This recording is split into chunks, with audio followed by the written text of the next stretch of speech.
Yeah. It's Sunday. Ramble with your boy, Big Rob. Man, it's been a few days since I've been on camera. Had to take a little time off. But I'm glad to be back. Glad to start off the week.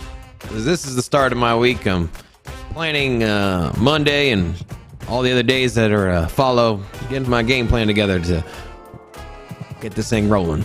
Started tomorrow. But we got to finish this week out, and we got to talk about what I'm excited about, what you're excited about for next week. And man, I got so much going on right now, man. We came back from Atlanta. That was dope. I know I had one show since then, but also Consensus was popping. That's a lot of fun there. A lot of big news coming out of Consensus. A lot to cover. And we got Bitcoin Miami coming up soon. So excited about that. Are y'all excited to be here or what? What's up? It's Sunday, baby. Put a 1 in the chat if you're hyped up to be here. I'm going to put a 1 in the chat. We're going to get this thing started. I want to get this chat on and popping. I want to get this thing rambling, rumbling, all that jazz. So let's do it. And if you are new here, first of all, this isn't our normal standard show. We have a live show Monday through Friday where we talk crypto news and we banter back and forth with me and my co-host David, and all tied together by our producer Rocco. So the team does have a studio here. This is a more of a discussion piece where we bounce some ideas on personal growth around. Also do a lot of Q&A, and we also look at a few topics and articles. And so if you got any questions about Big Rob, about my personal life, about perhaps what's going on here in Las Vegas, or any kind of trending topics, or if you have anything you want to share with us, make sure you put it in the chat. There's a lot of one-on-one today. And then also we will talk a little crypto news. So I'm not gonna, we do got a lot of things to cover. Actually, there's a MasterCard, Visa going all in on crypto. Bitcoin, of course, is testing 30K. So we saw a little rally from the low 29s up to 30,000. Also, mining is becoming pretty expensive here in the States. And I know we touched on that last week. And then, Elizabeth Warren, hating ass, is still hating on crypto. She's trying to shut it down. So those are the topics for discussion. We also have on the broader markets, we have First Republic, the bank out of California. It looks like it's going under. And it looks like the FDIC will take over the bank and probably sell their all their funds, and sell the whole business will be auctioned off to a larger bank as well. So what we're seeing is the smaller banks are dying one by one, and then the larger banks are becoming more of a monopoly and getting larger. So we've heard that Treasury Secretary Janet Yellen has come out and said that, hey, we will bail out the banks if we need to. Only the big ones, though. And yeah, unless it seems like it's going to become a pandemic of sort where the contagion is going to spread from one to another on the banking sector. But this whole banking thing, it's just a scam. We'll talk about that in a little bit. But first, I do want to give a little bit of love to the chat here. So once again, if you're new, say hello so I can drop an hola back at you. And we're going to get this thing going here. So all right, so we got Armand up in here, Talladega, Flat Smack, Lazarus, Jack, Destiny, Jessica, Tug Eye, Rusty Bot, Wise Tree, Moonshine, Packasad, Crypto 420, Stick, Fud, Get About It, and then Mr. Young Fargo, also Pong, Crypto Surfer, Kino, Skydiver, Pong, who else? Jack Destiny, Tug Eye, Chad Stanford, Burntown Music Group, Oakley, to all of you, hola! Welcome to Sin City Crypto. Rolling 69ers up in here as well. Got in here just nick of time. My boy Rat as well with a WR. Super Smoked also dropped a hola. Good to see all of you. And then also, do me a favor, hit that like button. We got less than 30 likes, over 50 people watching. Let's get this thing bumping. Also, we cannot not talk about the elephant in the room here, which is Bitcoin coming in at $29,702. This earlier today was hitting the 29.9 mark. So we are again testing the 30K resistance level. I think we might be able to turn this into support. You know why I think this is? I think it's because of all the bullishness when it comes to meme coins, right? Well, hear me out. What was meme coins got to do with Bitcoin, right? So meme coins, well, kind of shows that people are ready, right? Because why do people get into meme coins? Think about it. You're getting into meme coins because you want to make some money. And why do people get out of meme coins? Or why are people getting out of speculative altcoins? It's because, well, there's too much risk and too much uncertainty in the whole market. And here's the thing, like, if you're looking to get into if you're looking to buy a meme coin, for example, and let's just say we can hypothetically see into the future 2 weeks. If we know that Bitcoin's going to pull back to 20,000, 15,000, we understand that it probably is going to be a terrible idea to get into a meme coin at that point in time, right? And so what we're seeing is that the sentiment, the fear and greed index, we'll pull this up. Where's the sentiment here in the markets? You see how the greed is at 64 here? We're at 60. So the markets are a little bit more adapt to the fact that we're probably going to be going higher here in the future when it comes to the Bitcoin price. And because of that, people feel comfortable investing in altcoins because they know the market's not going to bottom out. The bottom is probably in. Bitcoin's probably going to cross 30K within the next few weeks, and then we're going to be mooning from there, right? Or at least we're going to be going to the next stop, which should be about 35,000, I think. I know 32,000 historically was a number that Bitcoin has hung out at, but stop there. Who knows? 35, 38, 40,000. I think a lot of us can rest assured that that's probably the direction we're going the next few months, barring some crazy black swan events. I think that is the direction we're going. Now, whether or not it's a full-on bull market, like Flat Smack says here, maybe. If it is a bull market, it's going to be more of a prolonged, just step our way up. I don't know if it's going to exactly be a parabolic bull market, but I don't know. We also have Neil in here. He is new, I think. I haven't seen you before. Hola! Welcome. But I think that people are comfortable getting into speculative alts because they know that Bitcoin and the broader market's going to rally. And as crypto moves up, as Bitcoin moves up, the money pours over, right? We've seen it time and time again. Bitcoin rallies, it trades sideways, pours over into the alts, usually the top alts first, and then the smaller ones. Now, I don't think there is quite as much retail interest as the last bull market when we were watching the meme coins pop off.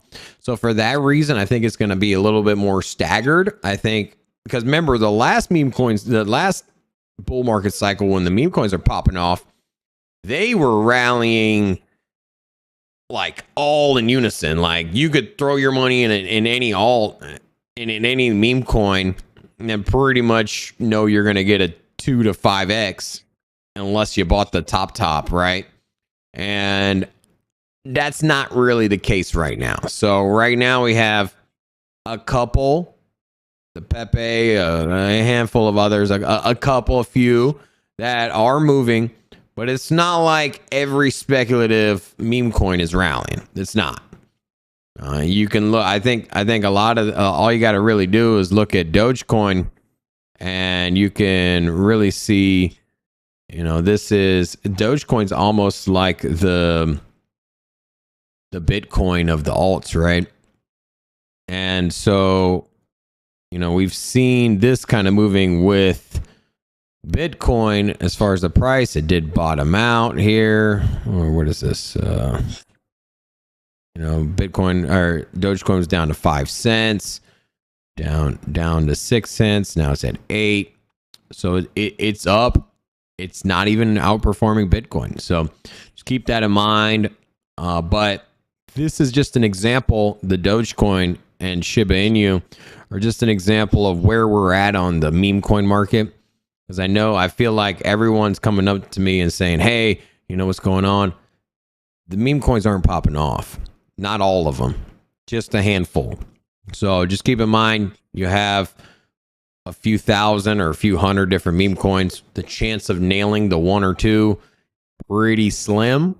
But if that's your narrative, that's what you want to do, have at it, have fun. I wouldn't play with any money that you can't afford to lose, especially not in this speculative space. Now, but that's what everyone's talking. That Pepe coin, it just straight. Since we covered it about a week ago, or a little over a couple weeks ago, it has 10x, right? And so we started covering this. Actually, more than 10x. It's 20x.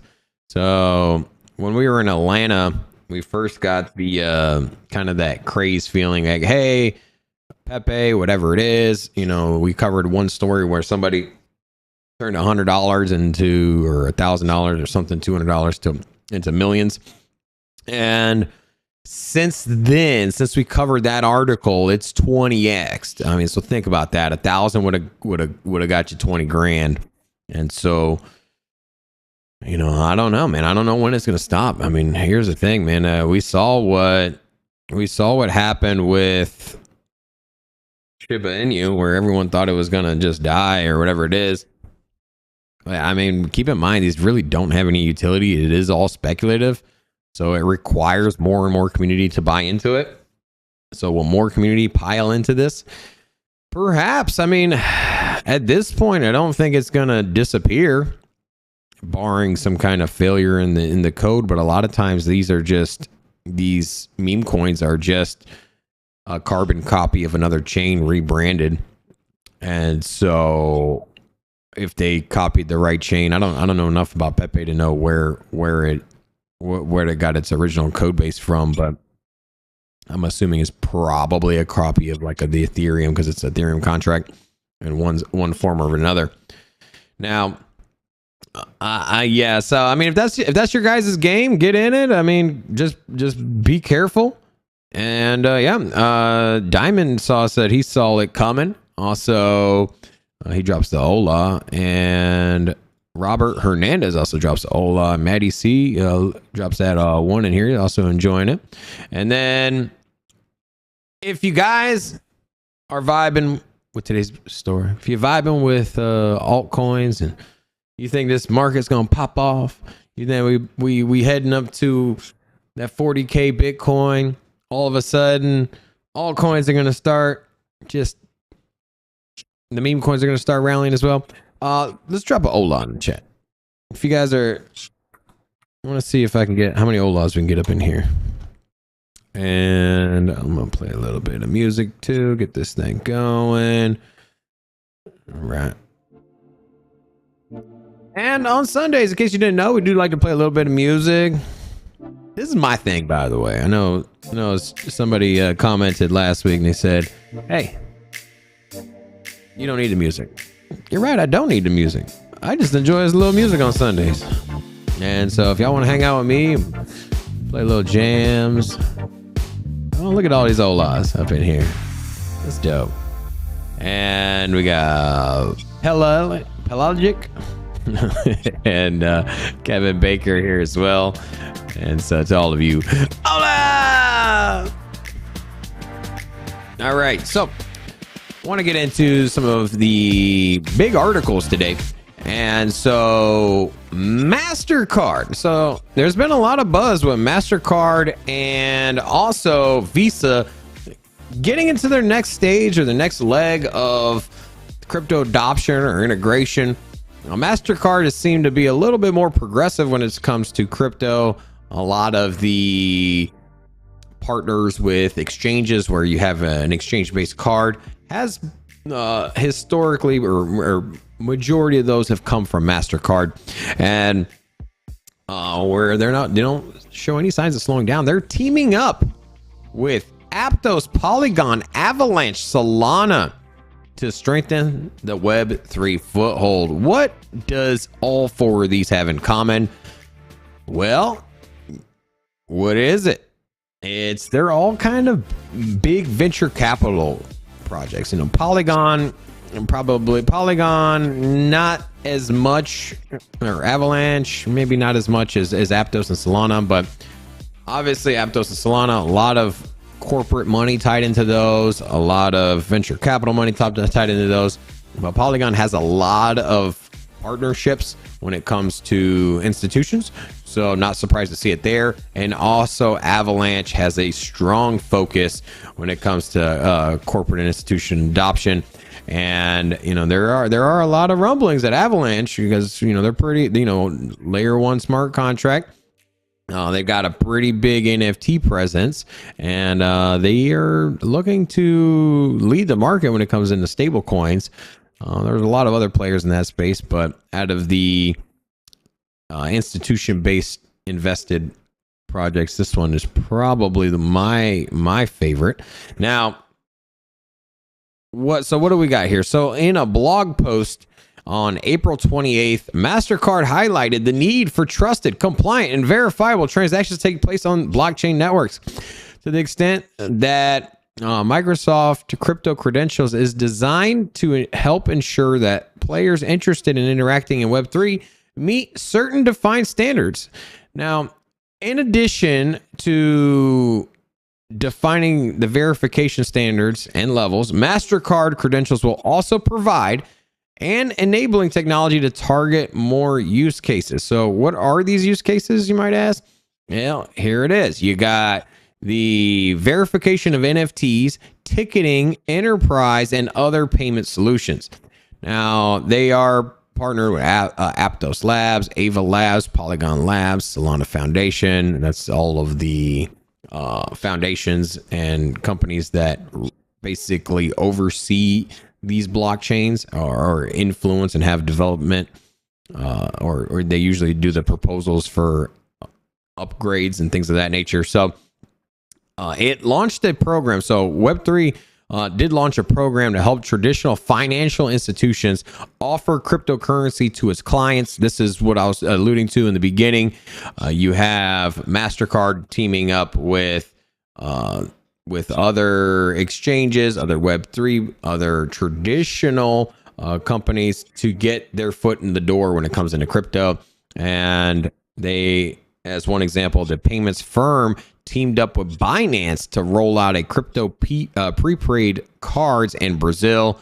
And so I didn't have an article pulled up on it, but Visa also had a like some breaking news. It was like last week where they were integrating or they're focusing on stable coins and operating stable coins as a form of payment on the Visa network, which is pretty bullish, right? I mean, think about it. You're leveraging the Ethereum network to move money internationally because the payment rails that Visa uses is very, very strong on international clients. So if you've ever traveled abroad, you know that if you can use your check card or your Visa card or your MasterCard at pretty much anywhere you go. And then Visa will switch around the currency in the background and usually charge you some fees. Now, if they use crypto as far as a stable coin, and let's just say hypothetically speaking, you're traveling from the US to England or the England to the US, and you're swiping your Visa card, you're getting hit with like 5-10% fees. Now imagine this. Imagine you simply could toggle an option to say, hey, pay in USDC or keep my check, perhaps my checking account, convert that over to the USDC. Or if you're using a traditional credit card, you can say pay in USDC. Literally no difference, right? If you have $1,000 in your checking account in fiat, you have $1,000 in USDC in the same exact bank card. However, when you're traveling, it costs the user 5% for international fees, or you get charged 0.01 for transacting with stable coins. At the end of the day, for the user, it's exactly the same, right? Except for instead of it coming directly from a bank account, it's coming from a stablecoin account. But you can just toggle that option on and off. Now, I'm not sure if that's how it will come out as far as their integration, but that idea is coming, right? And perhaps it doesn't need, maybe perhaps it's not even a toggle on and off option. Perhaps Visa just says, hey, well, you know what? We're just going to process all transactions via a stable coin because it's cheaper than using the traditional system. And I don't think that the throughput is there for that to be the case, because Visa does process tens of thousands of transactions per second. And I don't think that there's any network that can handle that throughput. But with that said, using the scaling solutions, the layer 2s, using Ethereum, other blockchains as well, like Avalanche, Polygon, which is the layer 2, as I mentioned. And if you use all of these rails in unison and you have backups, so let's just say the Ethereum network gets bogged up, or the Polygon network gets bogged up, you can process more transactions on Avalanche or on Solana, for example. And why not throw Tron in there and a handful of others? I think that is the direction that we're going. And at the end of the day, what we saw in early 2000s, where there was this whole movement for companies to go green, right? You guys remember this narrative? It was like, oh, we're going green. You saw it on commercials. Most of the time, I would say 95% of the time, all the green initiatives were shaving cost off of the company. So one, they could get the PR move by, hey, we're going to go green. But realistically, what they were doing is they were saving money by cutting unnecessary waste. And so we see when we go to a hotel, it's like, hey, do you want to not wash your towels? Like, or so let's just say, don't wash your towels every day, and you're quote unquote going green, right? And there's always a little sign there. And that's them saving money by not having the labor washing it, also the water and the chemicals used, and kind of makes sense, right? And that was their narrative.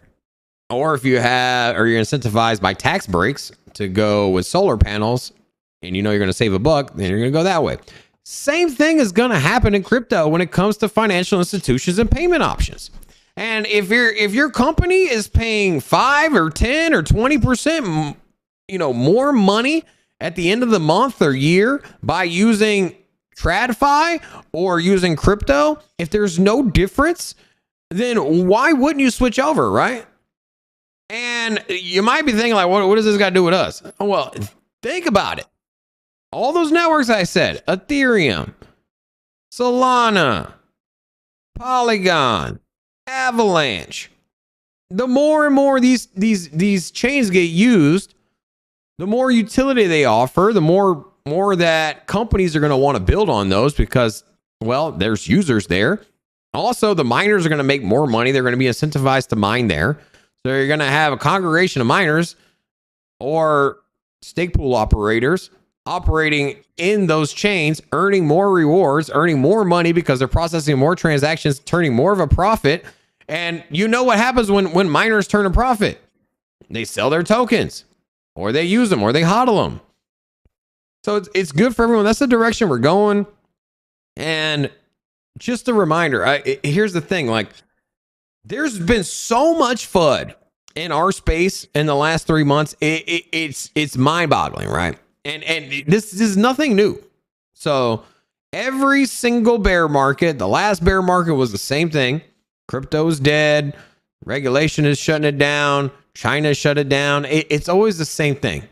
It's just repackaged up in a different way. Now, crypto's dead in the United States. Multiple people coming out and saying that. First of all, if you live in the States, you want to get crypto, you can. That ain't going nowhere. Unless my boo thing over here, Elizabeth Warren, gets her way. So she has come out and said that she is pushing for a full-on ban. So Elizabeth Warren pushing for a de facto ban on crypto in the U.S.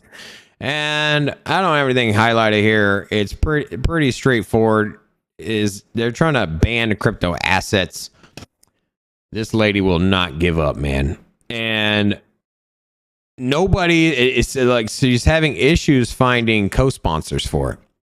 So rest assured that these handful of people that are getting front page highlighted news articles, they don't speak for the masses, because Congress is made up of the House of Representatives, the Senate, and now the House of Representatives has over, I think it's 200 or 300 people there. And then I forget the number. And then you obviously in the Senate, you have 2 representatives for each state, so you have 100 there. And there's a lot of people that would have to be on board, pretty much over 50%, to sponsor these kind of bills and get it passed. And so this lady is alone. I think when she goes up for re-election here in 2020 or 2014, that she's going to lose, because these races are pretty close nowadays, and it doesn't take much to sway an election. And crypto, a lot of people have crypto exposure. So I adamantly believe that there's going to be a pushback on Elizabeth Warren's next term, and that she will get shut down. And good riddance, you know. She is nobody likes listening to her, right? Now, we do have a couple people here. Let's see. So we got AK Honest, and so if you're new, say hello so we can drop an hola at you. And then we also have Ray Run, True Dukel, Army Piper up in here. He said, great meeting you at a Consensus. Hola! And then who else do we got? John Shughart and Chris Crypto up in here as well. So to all of you, hola! Welcome. So, and if you're new here, I know some of you might have stumbled on us. We do have a live show Monday through Friday in a studio. This is more relaxed, more conversation. We do talk a lot of personal growth, more on the back half of this show, and more about just, hey, how do we make some more money? What can we tweak in our lives, or what can we adjust to keep more money in our account, so that way we have a little bit more to invest, and also how to generate a little bit more income, so that way we got more ammunition to put into the markets. There's a lot of us in the space, I'm sure, got into crypto because they're trying to make money. Well, why are you trying to make money so desperately? Probably because you don't have enough, right? Or you don't have as much as you'd like. And it goes the same as in investing. Hey man, I'd like to pour $10,000 a week into crypto projects, right? I just don't have that. So wherever I'm at now, I want to increase the fold. I want to get more and more ammo to pile into these projects. And so we're just going to talk about like some ways of making money outside of the traditional way. We know that everyone says, hey, you can just trade. And some of them, not all of us are good at trading, or you even feel comfortable doing that. And, if you don't have the ammo for DCA, you probably don't have the ammo for trading, right? Now, Ray Run says, we did the best job taking over for BitBoy. Yeah, that was so much fun. I had a blast down there. They have a pretty cool setup, pretty cool team out there. I've met them a few times. We will be running into the BitBoy team again in Bitcoin Miami. So guys, make sure you come out and hang out with us there. I'm not sure if David's going to make it, but I will definitely be out there as well. So if you're interested, make sure you make a trip down there as well. Now, a couple things. So we talked about MasterCard. So MasterCard does have a pretty strong presence here in the States. And let's take a look at the mining kind of stories here. So mineflation, as it's called. The cost to mine one Bitcoin in the US rises from 5K to 17K in 2023. So that's kind of crazy, right? Well, you got the hash rate going up. So in 2022, that was, kind of the fall of crypto. And so the hash rate's starting to move back up again, or mining difficulties getting up there again. So New Mexico is the cheapest state in the US currently to mine Bitcoin as far as average electricity cost, while Hawaii is the most expensive. And I got some charts here. So here you got the average industrial rate in 2023 versus 2022. And you can see here Mexico. And so the number here at the top is the current rate. So Mexico is $59 per megawatt hour for the industrial sector.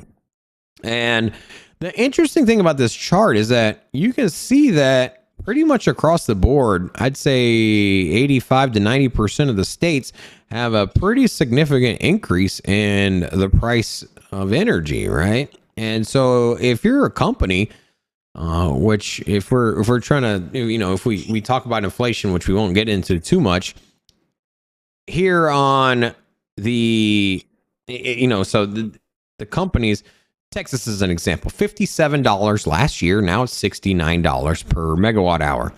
You have Nevada, home base here for Sin City Crypto, went from $60 to $109. Oregon, $59 to $75.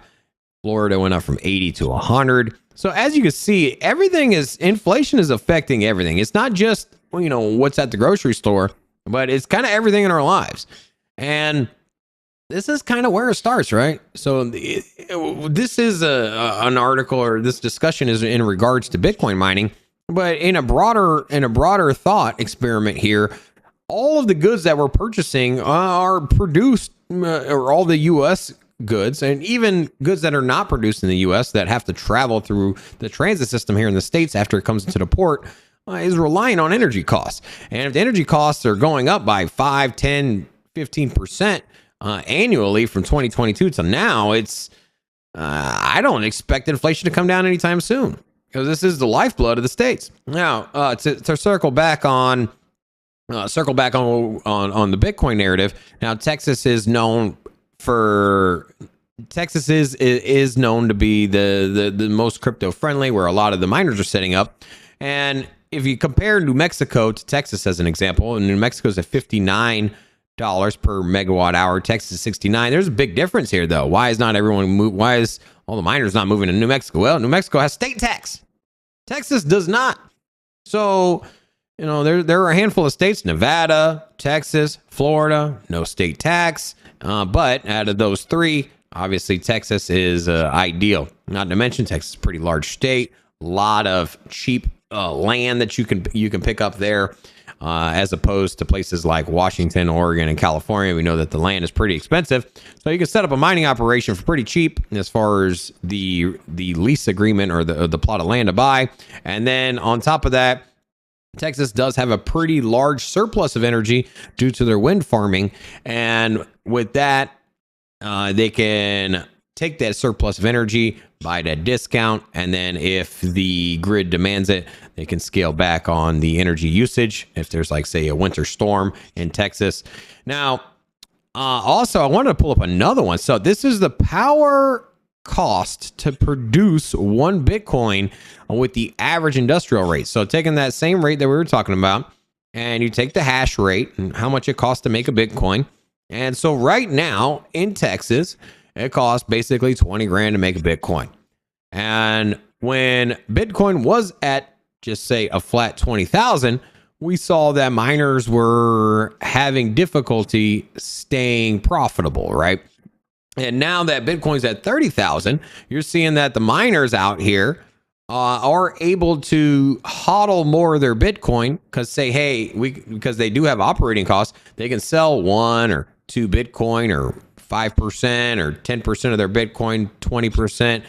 They don't have to completely liquidate the Bitcoin as it comes in because they're generating more profit and that can cover their overhead. And so what we've seen in the past when Bitcoin was under 20,000 was the price was getting suppressed and getting pushed further and further down because of the cost of mining, plus the cost of mining, plus the fact that Bitcoin's price was where it was. And so if Bitcoin's price was 16,000, it costs 20 grand to mine one. Do the math.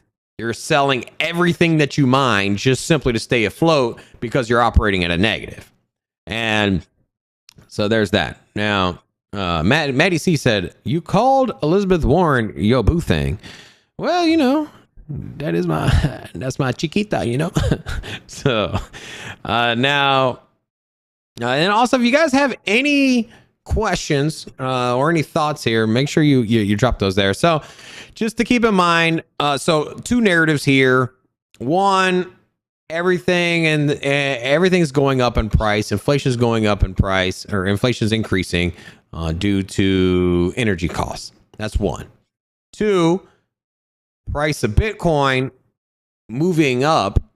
Even states like Texas, who have seen an increase in the price of energy, are still turning a profit with Bitcoin sitting at 30K.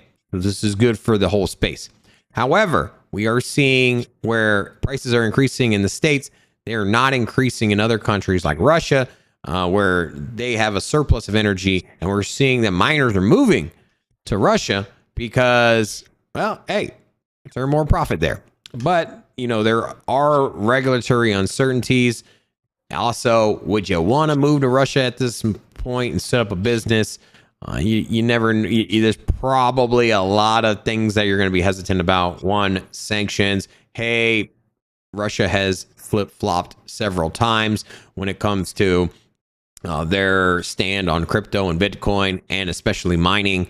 And so a lot of times it's just easier to go into a stable country like the States, or at least how it was. Now we're starting to see that, you know, there's a lot of hate going on in the crypto space. So, you know, who knows? Now, we also have here Jeremy 8819 says price prediction on Casper in 2025. So, you know what? I don't know, man. I actually talked to some of the devs for Casper, some of the original people. We're trying to secure we're trying to get a interview with them. So we're in talks with them. So if you're a fan of Casper, make sure you keep checking out our channel, because we do got some alpha coming in from Casper, right from the developers. We just got to button down that interview, have them on the show. We're in communications.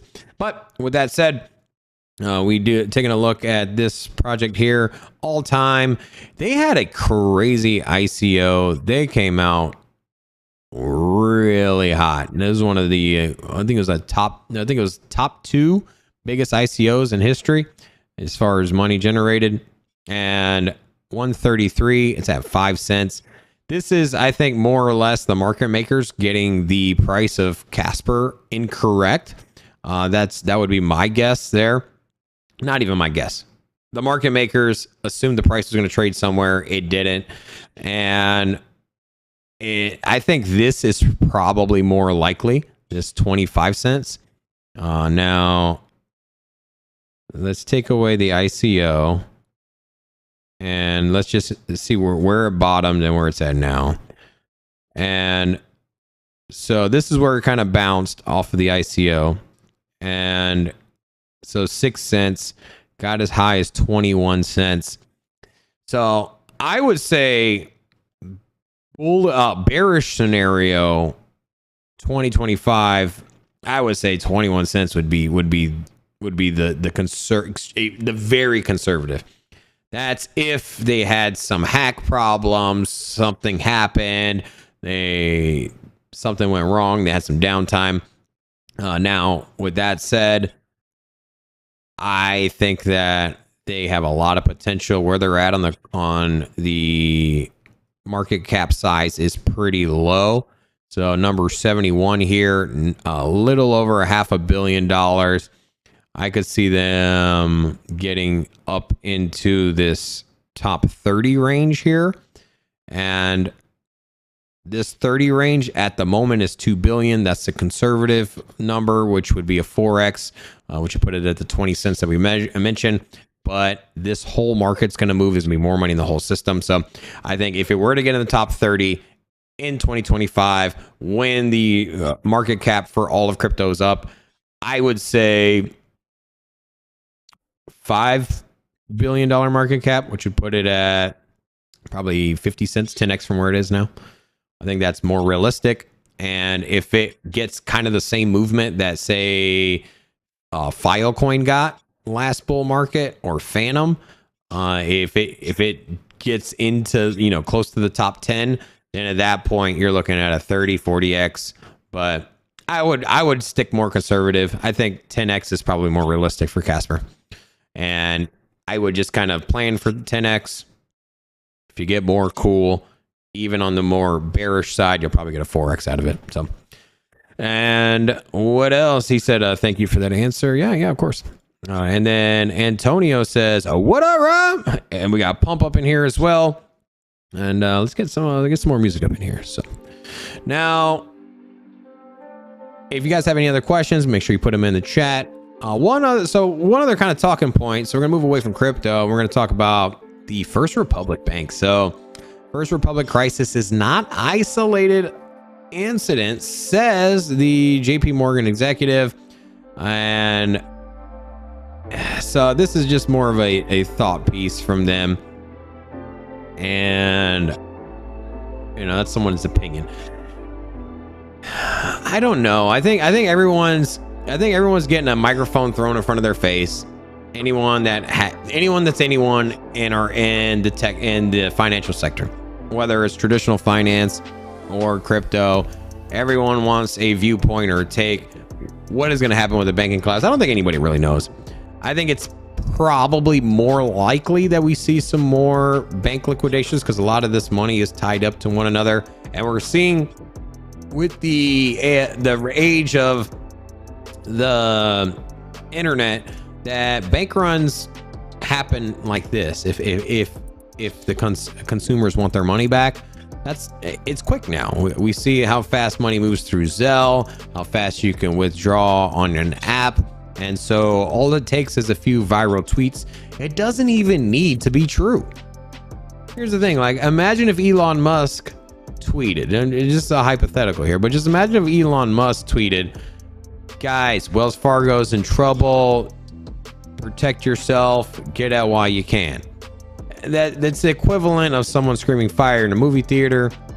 Perhaps there would be some kind of perhaps there would be some repercussions if Elon Musk or someone with that much clout said that. But just hypothetically speaking, if he were to beat that drum, that bank runs would happen like that, right? The bank would essentially go under within hours. Don't you agree?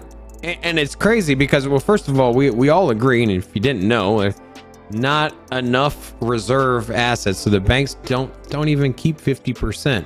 Now, by law, they're not supposed to. By law, they're supposed to keep 10%. Then they lower that threshold down to 0% during the last COVID pandemic emergency action, and so the banks just don't have your money there. So you put your money at the bank. This is no worse than what FTX was doing, right? FTX was lying about it, and at least the banks aren't lying about it. They're just like, yeah, we took your money and we invested it elsewhere. Yeah, but we invested it into safe assets. No, it's just kind of funny they say that. But anyways, a lot of these safe assets are underwater. So it doesn't even matter. The thing is they don't have all the money there. And so if you get 20% of consumers coming up trying to get their money out, they don't even have that. Then they got to go borrow money from the government. 40% is even worse. And so you get one high profile person coming out and spooking the markets, you can collapse a bank just like that. So with that said, I'm not dismissing that another bank will go under.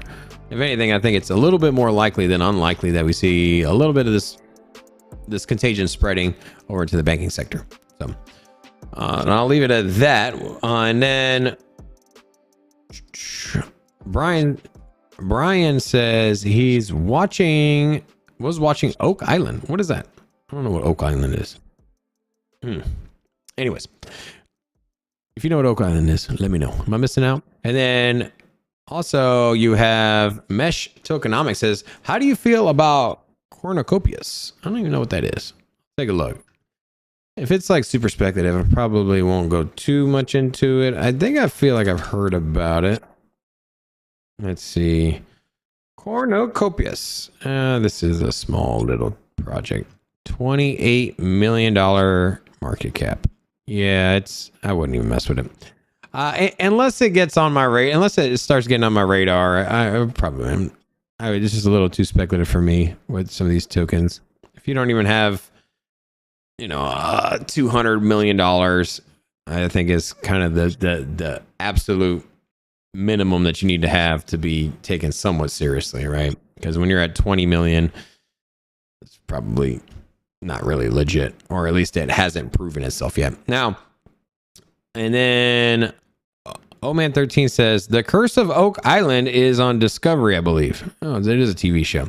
And then Frankie Scandals says, I mean, the U.S. banking system may be diminishing, but let's not act confused. The U.S. banking system is still. Oh yeah, it is. Here's the thing. The thing with the banking system is that until there's a replacement, it's not going to go anywhere, right?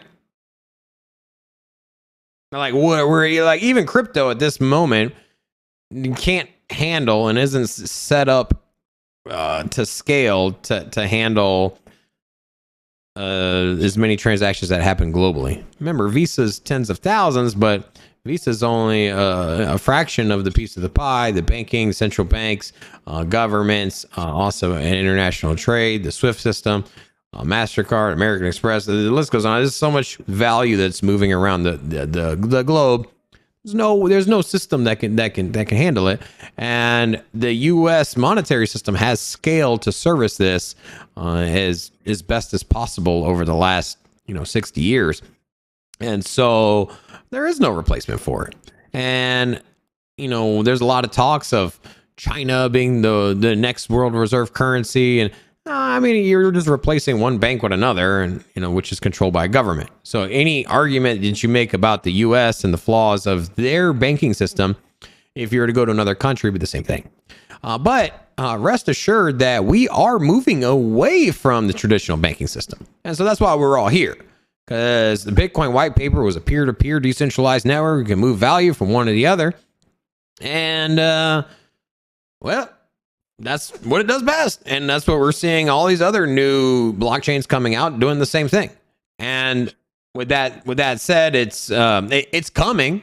I would say over the course of the next 10 years, the percentage of global trade and value moving around from both retail institutions and nation states is going to start moving. And if the knob, if we're at 99% right now, in 10 years, it might be 72%. And then in 20 years, it'll be 30%. And then in 30 years, it'll be 5%.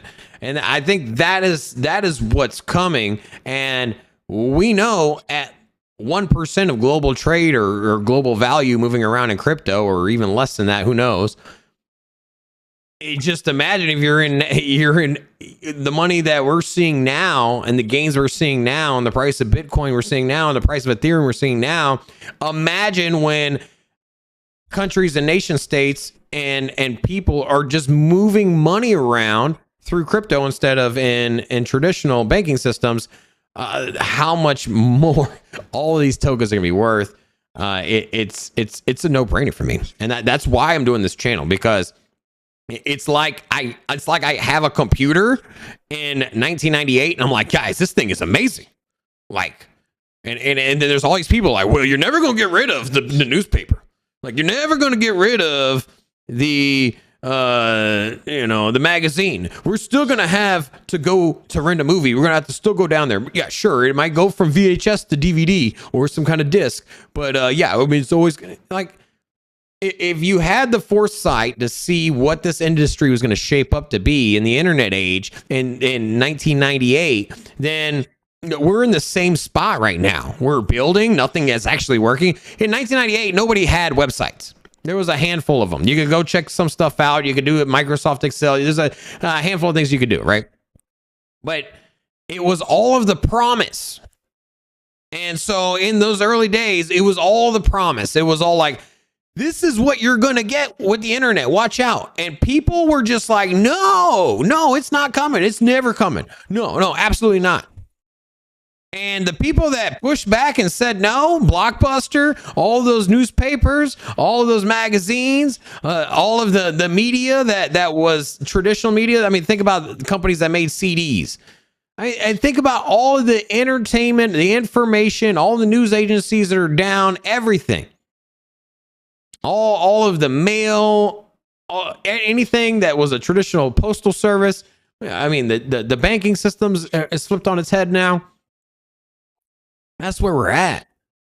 And so people see the promise of the technology. In the same way that when they first built the car, they were like, guys, we don't have the roads yet.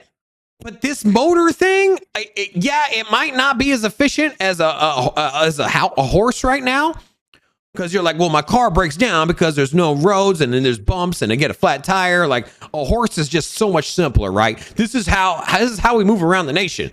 You get on a horse and you go. You can go up a mountain, down a mountain, like. But then you're like, but the cars, like, I'm telling you, they're gonna build roads, and they're like, well, how are you gonna gas them up? Like, like you can only go so far away from, like. It's coming. That's where we're at, man. That's why I'm like trying to grab people by the face. And I'm like, I had a waitress the other day. I was like, and she was like, blah, blah, blah. She's like asking what we do. And yeah, I got crypto. She's like, yeah, I don't understand it. I'm not going to mess with it. And I want to grab her, man. I want to grab her by the face. And I'm just like, look, your money's going to be worthless. You're losing your money. Your purchasing power is disappearing. $100 when I was in high school was a lot of damn money. It ain't nothing now. It ain't nothing at this moment. $100 is what is $100 going to get you? Maybe one of the little carry baskets at the grocery store.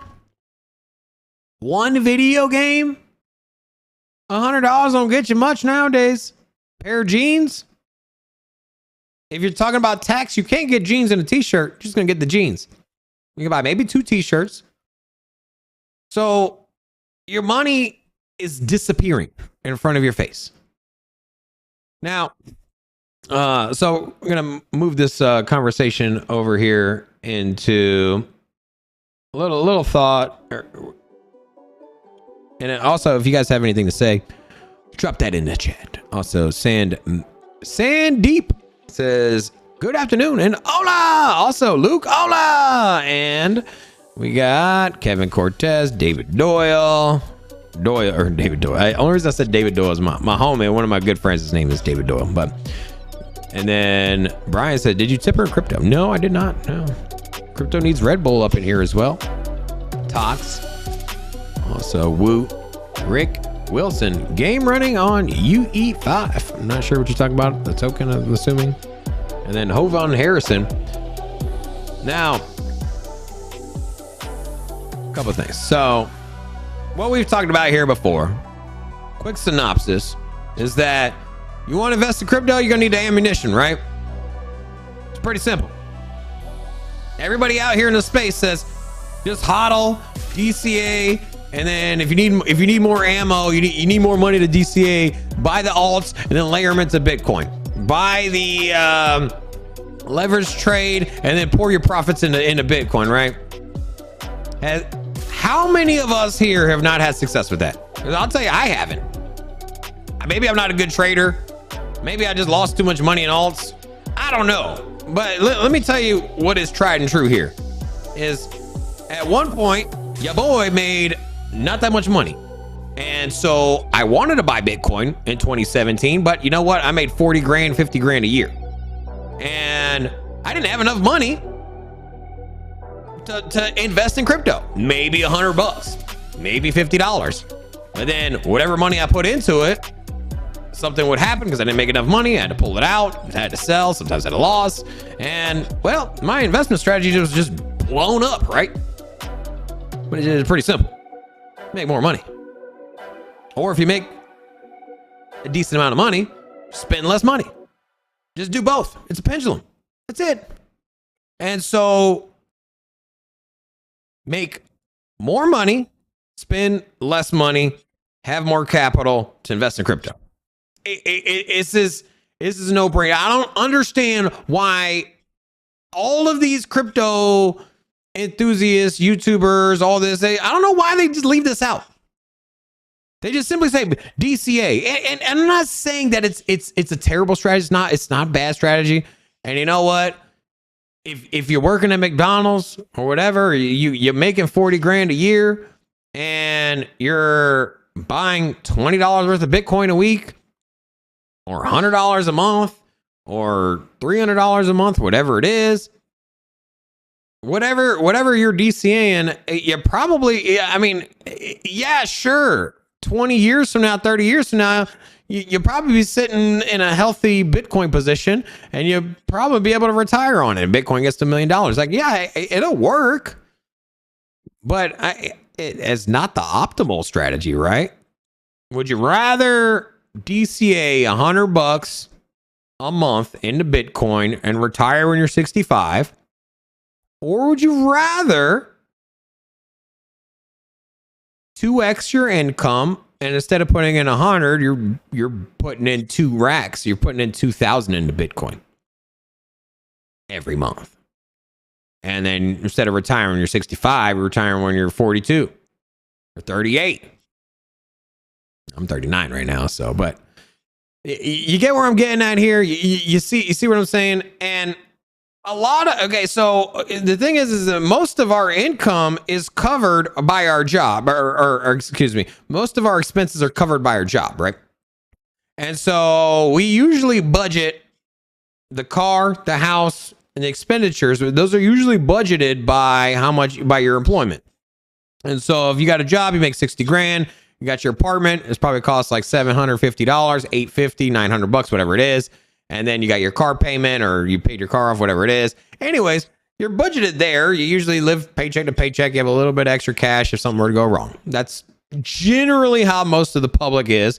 And now just imagine if you just worked on the weekends, right? You work 2 days, 8 hours, whatever it is. Or say you get off on Monday and Tuesday, say Monday and Tuesday, you decide to drive Uber and for 6 hours. So let's just say that at $10 an hour, which is extremely low, let's say realistically, you can get a job at McDonald's $15 an hour. So let's just say $15 an hour times 2 days times 8 hours, 16 hours. You're roughly around $300, right? $300 a week, somewhere in there. Yeah.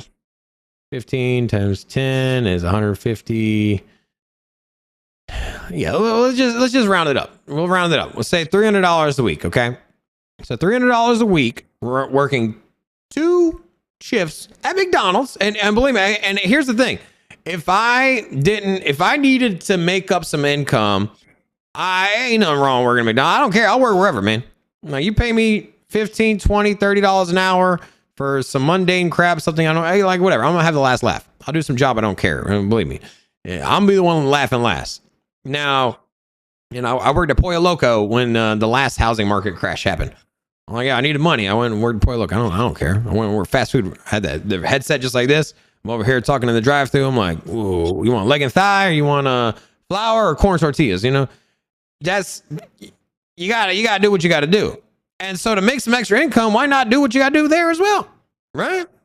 Pretty simple. So you work two shifts sometime during the week, $300 a week times 4 weeks, you're at $1,200. Boom. $1,200 you can DCA. If you're just like, hey man, you know what? I'm just going to work a part-time job 2 days a week just so that way I can DCA into crypto. Now, so going from $50 to $100 a month, now all of a sudden you're at $1,200. End of the year, you're already at half a Bitcoin. 2 years, you're at 2 Bitcoin. Or in 2 years, you're at a full Bitcoin. And here's the thing: Bitcoin will get to $1 million at some point, right?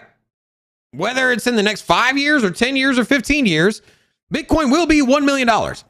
So if you just work 2 days a week, 2 8-hour shifts, whether it's on your days off from your traditional job or perhaps just working a double of sort, you work in the morning, you work in the afternoon, whatever.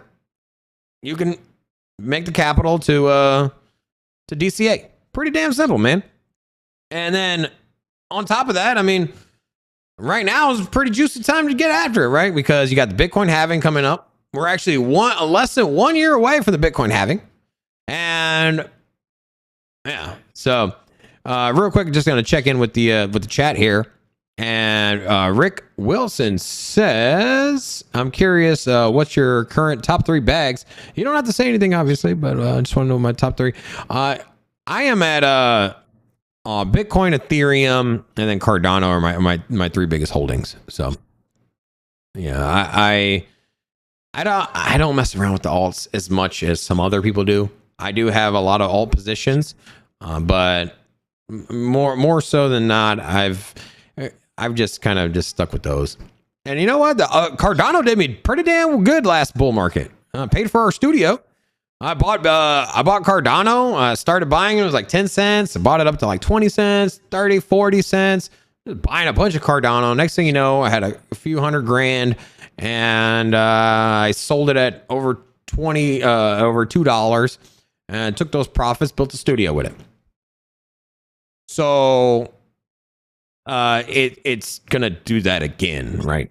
It will go through that same cycle. And so right now it's at, what's Cardano at? 40 cents. It's gonna be $10.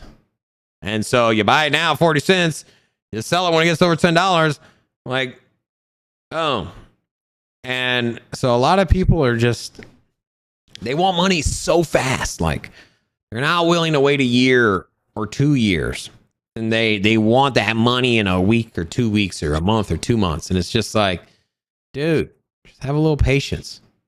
Buy some crypto and just stop looking at the charts. Stop looking at the price and just wait it out. That's it. Anyways, nothing wrong with holding alts. I have alts. I probably have 10 different altcoin positions outside of the top 3 that I mentioned, those 3 that I mentioned. But definitely majority is sitting in the ones I said. And then we also have Frankie saying holdings are different than mine. Yeah. So yeah, I think as long as you got exposure to the crypto industry and you're not just straight YOLOing into all alts, I think you'll be in a good spot. Yeah. All right. So moving on. So Krieger says, this is the most relatable crypto YouTuber. Just a regular ass dude, bro. I'm a regular ass dude. You know what? We don't have any sponsors. We actually do have one sponsor that we're going to have on our live show. We'll be airing tomorrow. So, but it has nothing to do with the crypto industry. So we haven't been enticed. We haven't to talk about one project because they're paying us. And so we've had that luxury, and I've kind of balanced my finances to a way where I can juggle the studio and also have my own personal life and not sell out. And I think a lot of people they put themselves in a corner where they have to take on sponsors and talk about projects they might not feel so confident about. So we're pretty lucky there. And I don't care, man. Here, you know what's funny? I'm gonna say this. Okay, you know what? This will get me going on my next rant. Is that I truly and I was hanging out with some people over with Consensus and all this, some YouTubers and all this.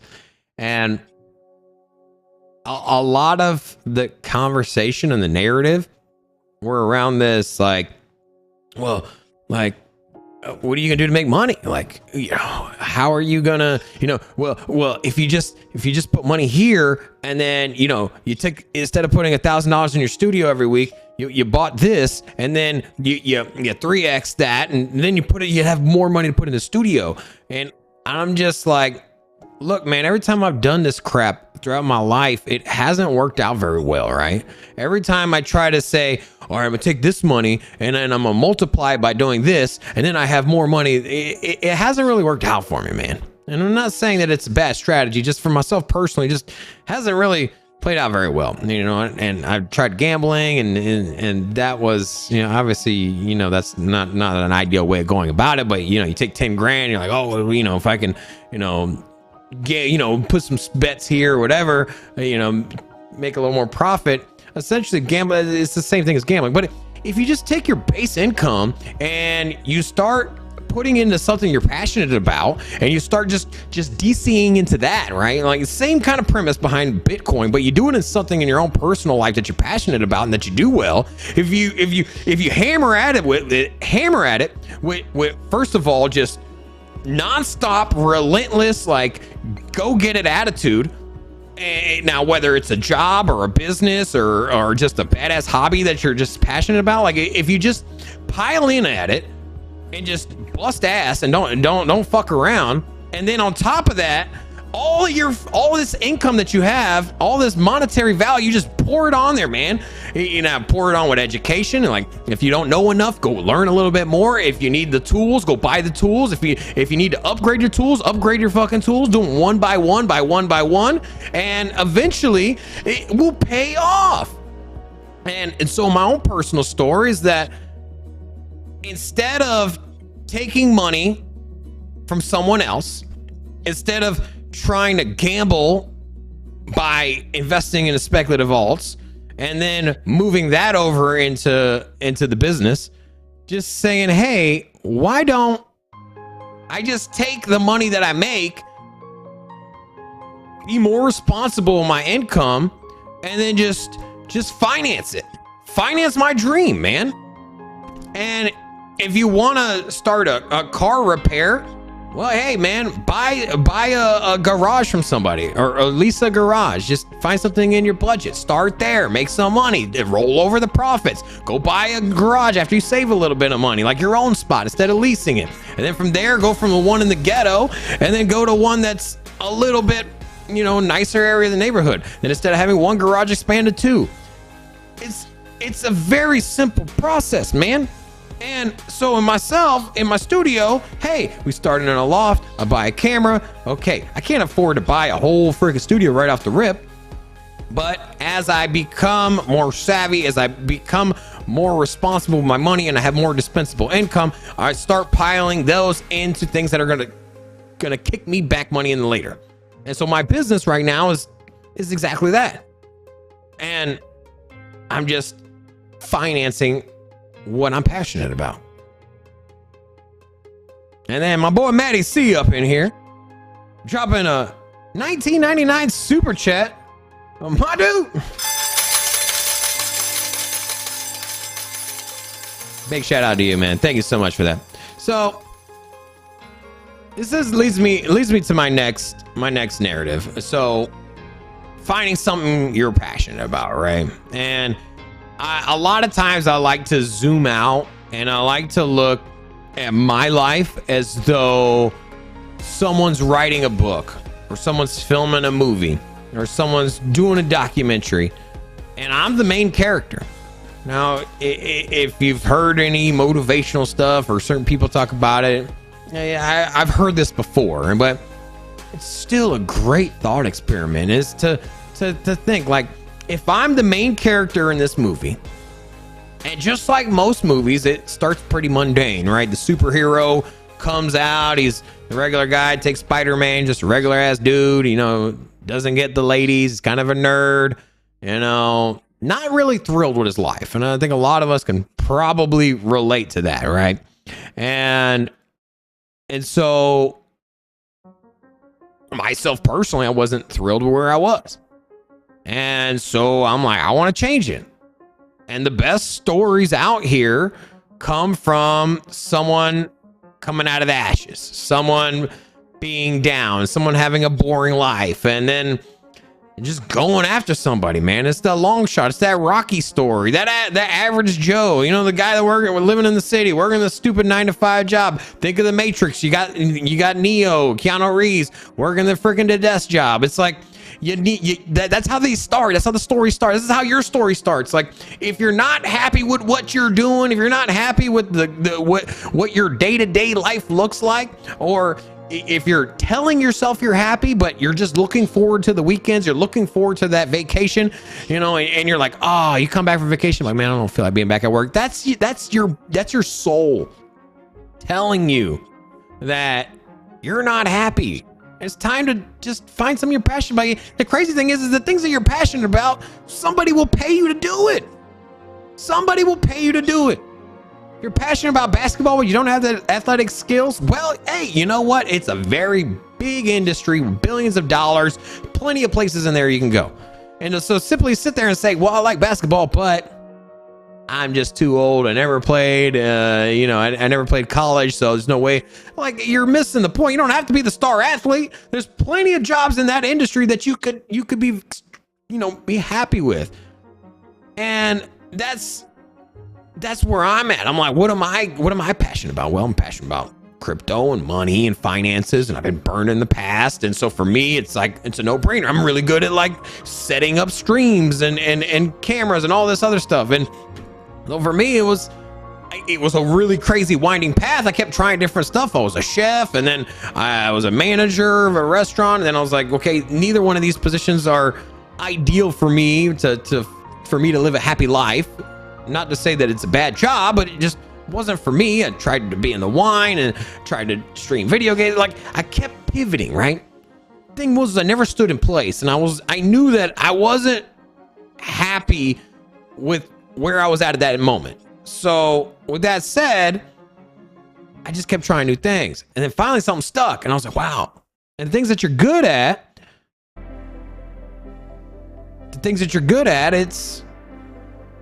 it even if you don't make a crazy amount of money, if you can do something that you're good at, that you're passionate about, and you can get by doing that,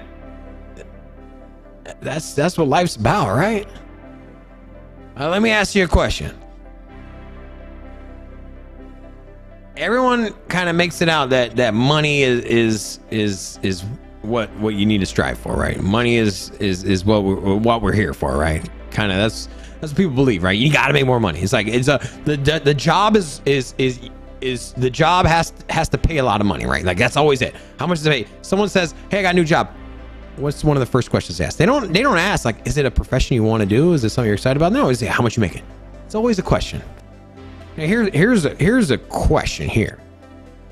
Would you be thrilled if I gave you $1 million? If tomorrow I said, here's $1 million, you'd be pretty damn happy, right?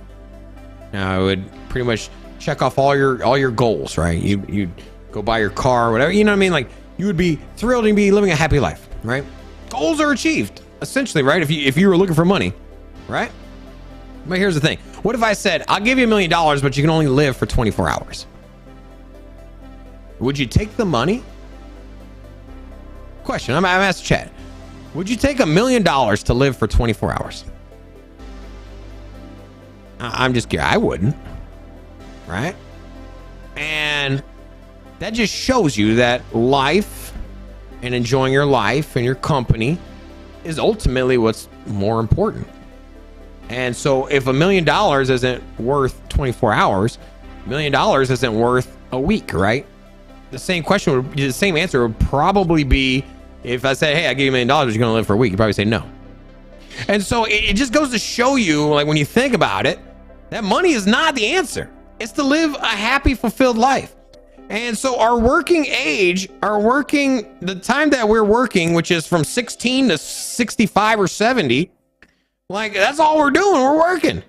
And so if you're not happy doing what you're doing, But your answer is, well, I make enough money. Then are you truly happy? No, that's not the answer. So like, scratch that. Do something you're passionate about and figure out how to make money doing it. And then whatever the hell that thing pays, just live your lifestyle in that way. You want to be a painter and you make, X amount of money every week, then just live in that lifestyle. Because, some professions pay better than others. You want to be a doctor and help other people? Well, you're probably going to make more money. You can probably live a slightly wealthier lifestyle than someone else. But just at the end of the day, do what you're passionate about, right?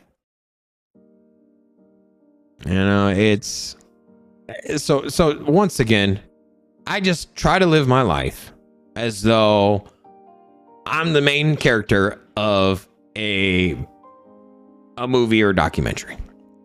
And I look at myself in third person and I say, what is the best? What would the audience want to see? What would be the smartest move for this guy? Does the audience want to watch this guy sleeping for 9 hours, taking a nap, drinking beer, and watching sitcoms? No. What he wants to see is this guy building, doing some badass shit. And that's what we can do, man. That's you're the director of your own movie. And if you just keep doing this stupid ass Keanu Reeves sitting in a cubicle, like, kind of sucks, man. For what? 401k, your pension, and your health insurance?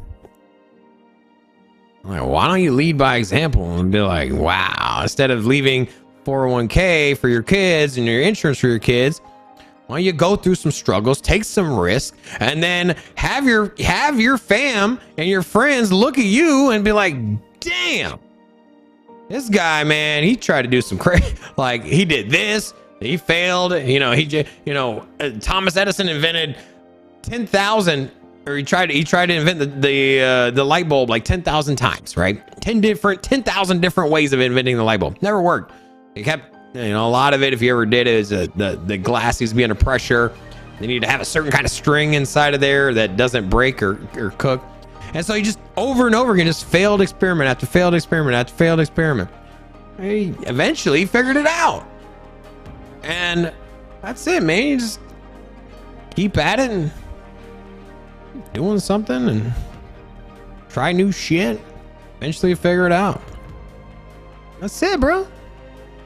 Live a happy life. Don't complain.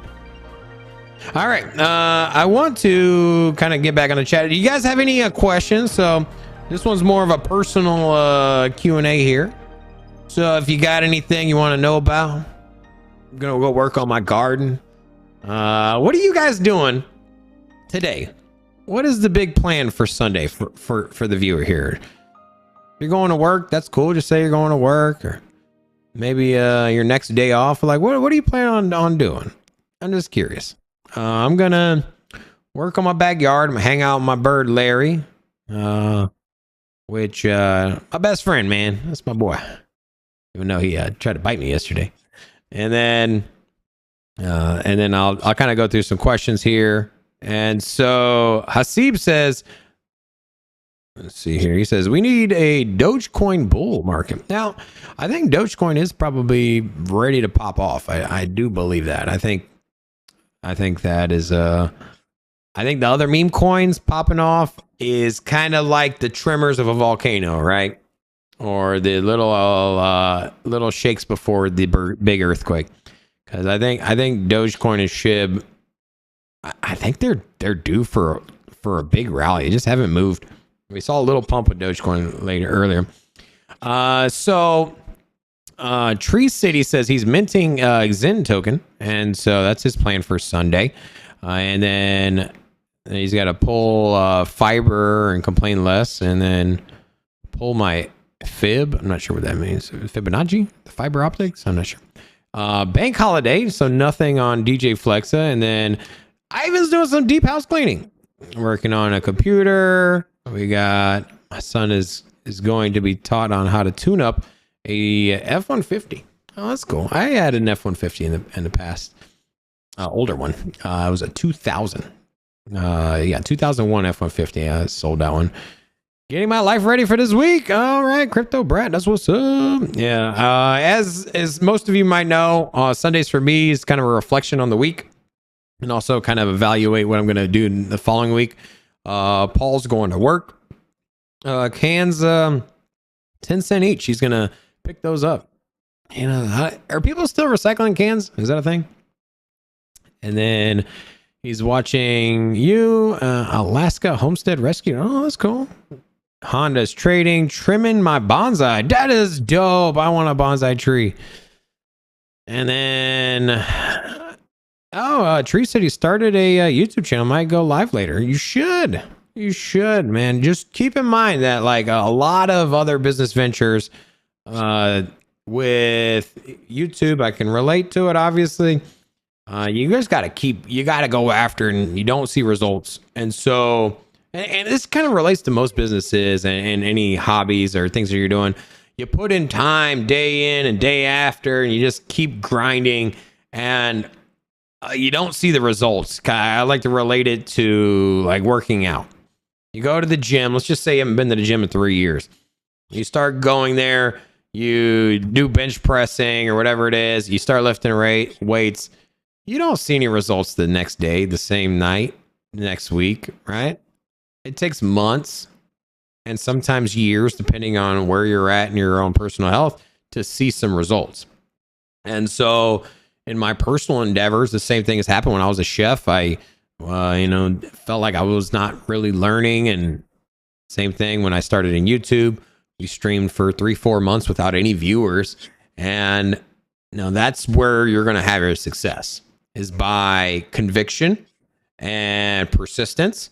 And then just doing it day in and day out. Because whatever you do that you love doing, that is going to wear off.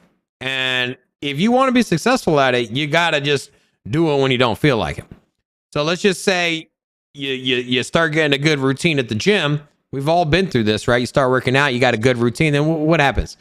You go out with some friends, you get hungover, or you have a small injury and you sprain your ankle. Now all of a sudden you're like, oh no, I can't work out, my ankle, or hey, I'm hungover, or hey, I got to go out of town. I went out of town, right? What I do? I went to the gym. I made some time in my schedule. I went to the gym, find out who I can get a day pass from. Went to one. They were like, sorry, we don't do day passes. Cool. Get in the car, go somewhere else. Like if you really are set at it, you got to do it when it's not convenient. You got to do it when you don't feel like it. The same thing when it comes to a business and YouTube. So just be prepared that if you're going to launch a YouTube channel, just know that you're probably going to be doing it for months, maybe a year, without any material results.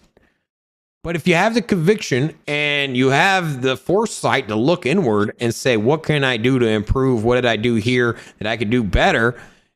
If you leverage those thoughts, you will be blown away by how much you can grow by having that mentality, by taking the blinders off. There's so many people that can't take the time to look at themselves. They just say, well, this is what I like to do. This is how I do it.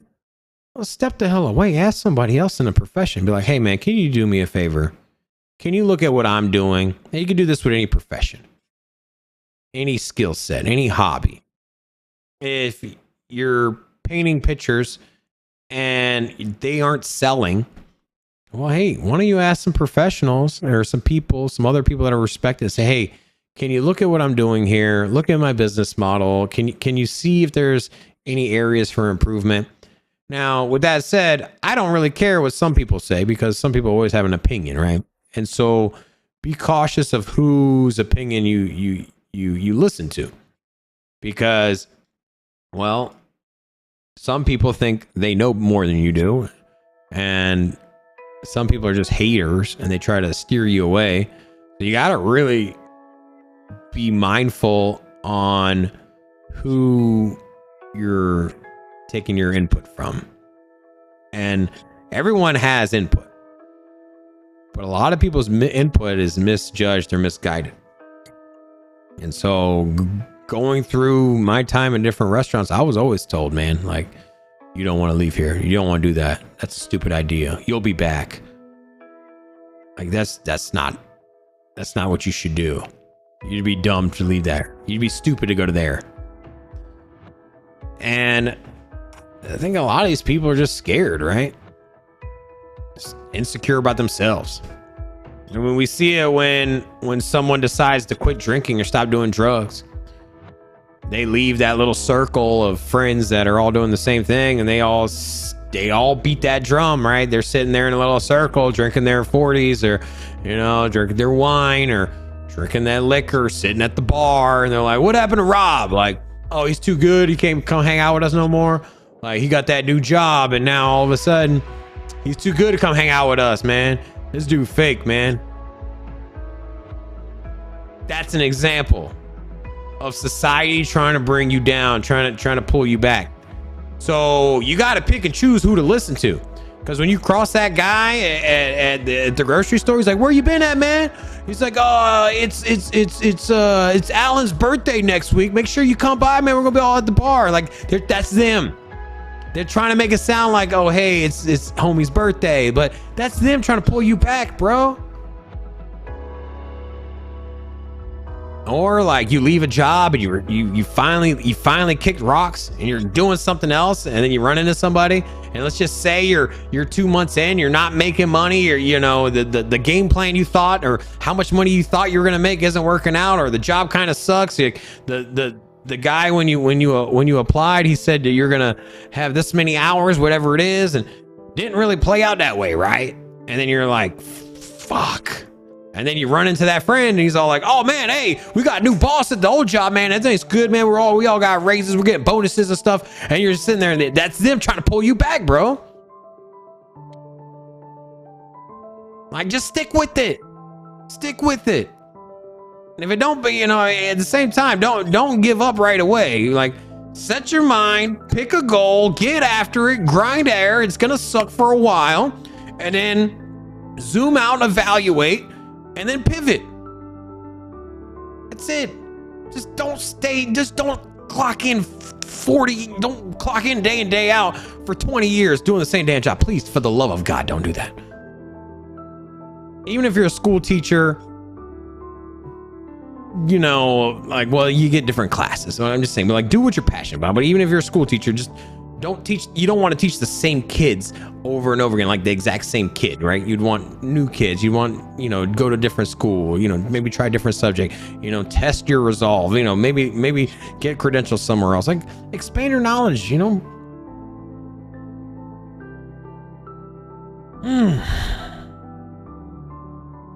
then Frankie says, now I hear why Rob and Life are tight. Yeah, man, it's I had a lot of good talks with Lifer.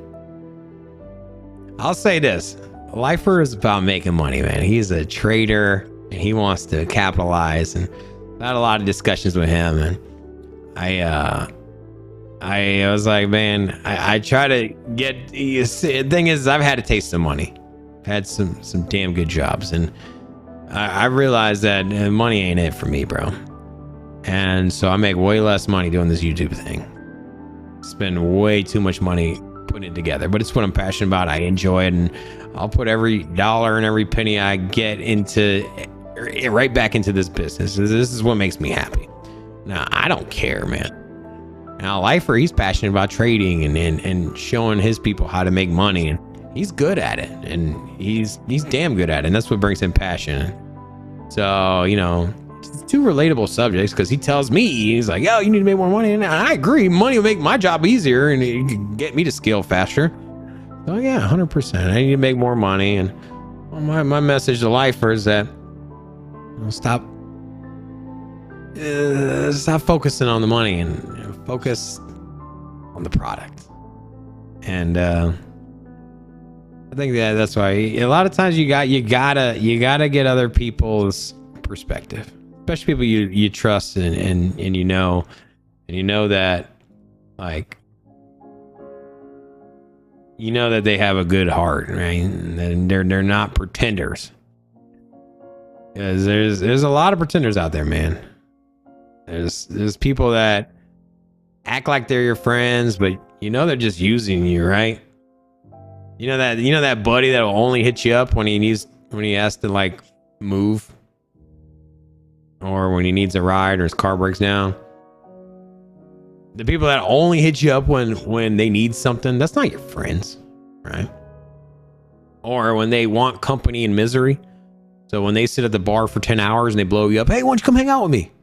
I don't want to hang out with you. You go to sit in your own damn beer. Hone in on the people that elevate you. Hone in on the people that you look up to. Think about this. If there's somebody that you know that you work with, or a friend, if they're successful or they're doing something that you want to do, lean towards those people. Those are the people you should be trying to kick it with. Not the other ones. Not the ones that are pulling you down. My boy Biomix, $9.99 super chat, says honorable being in space. Unswayed example to live, learn, grow, authentically. Give back to your grind and craft. Yeah. 99 super chat. So drop that.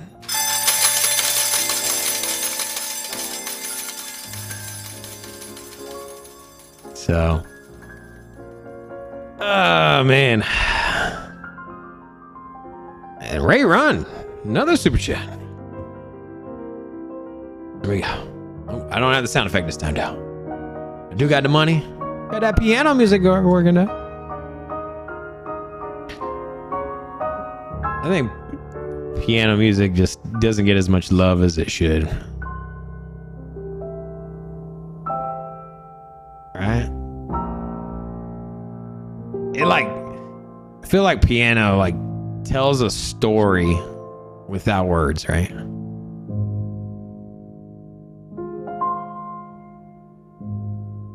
Does. What better? Where else would you want to be on a Sunday, right? This is where I want to be. What you guys? And the piano.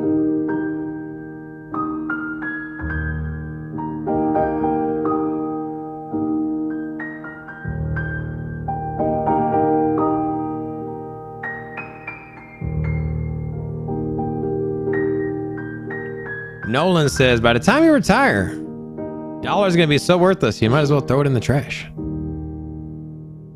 That's good. I agree. I agree. All right. And Sean Berger says, hola as well. We had a good turnout today. Over 100 likes, 132 people watching. GT says, what kind of bird is Larry? He's a Quaker parrot. No. Also, Justin says, amen. So, to get this thing going, get some more. I think,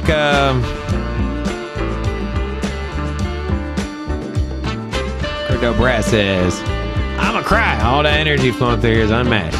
It's good vibes in here. It's good vibes. And FU says, YOLA! All right. I would love to sit here and stream for who knows how long, another 2 hours. I was talking to somebody and we were talking about our channel, and I was like, you know what? I was like, I could stream for 24 hours straight if I wanted to. Like David, he needs that structure. My co-host, he needs that structure, and once he runs out of his topics and ideas, thoughts, bullet points, can't ramble like your boy. Which is why we got Rant and Ramble.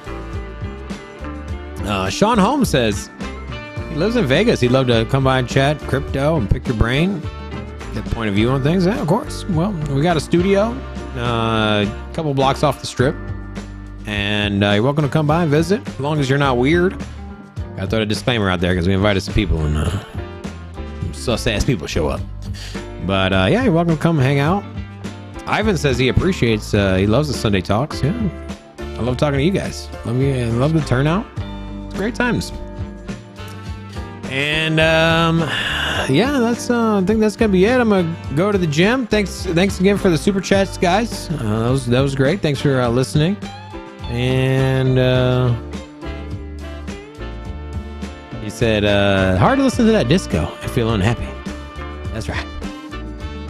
And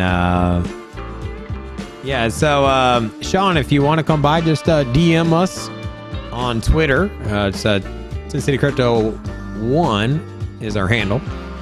And yeah, we'll set you up for a visit if you want, or if you're gonna be in Vegas, we'll come hang out with Sin City. Want to see how the production goes down? Please reach out to us. All right, guys. Without further ado, I'm gonna wrap this thing up, and once again, have a great day.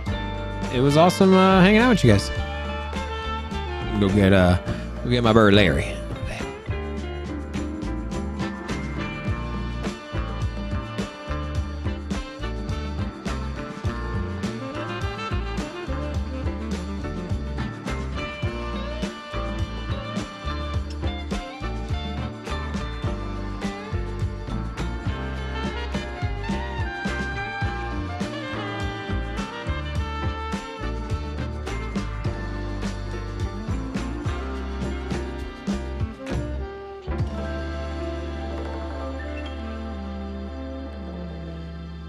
He's been biting lately, so I had to wrap him up on his towel here. He's like, yeah, he's been biting. Look at this little guy right here. Little chicken. Little chicken nugget. I just don't trust him. I'm sure he'd be fine, but see? He's a little biter, man. Little guy. I'm just gonna have to